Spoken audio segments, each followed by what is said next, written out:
अक्षय विक्रम जरग हा तसा नवखा उमेदवार होता, पहिल्यांदाच निवडणुकीला सामोरे जात होता. परंतु अक्षय जरग याचे वडील जे आहेत विक्रम जरग यांनी माजी महापौर म्हणून सुद्धा काम केलेलं आहे.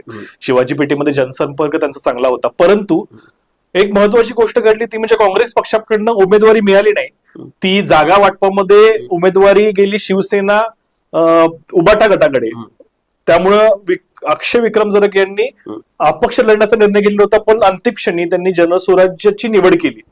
प्रभागामध्ये जनसंपर्क जो आहे तो त्यांनी सततपणे वाढत ठेवलेला होता.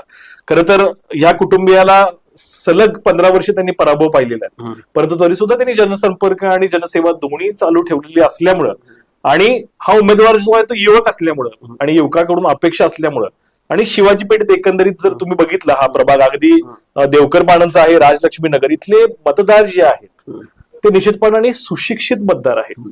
आणि शिवाजी पेठेतला जर तुम्ही विचार केला तर या ठिकाणी दाटीवाटीनं लोकसंख्या आहे. जुनं कोल्हापूर आहे. त्यामुळे इथला मतदार निश्चितपणे सजग आहे. जरी या ठिकाणी हिंदुत्वाचं वातावरण असलं तरी सुद्धा पुरोगामी विचारांची जनता सुद्धा या ठिकाणी आहे. या दोन्हीचा संगम म्हणून आपण जनसुराज्याचा हे अक्षय विक्रम जरग निवडून आलेले आहेत असं म्हणायला हरकत नाही.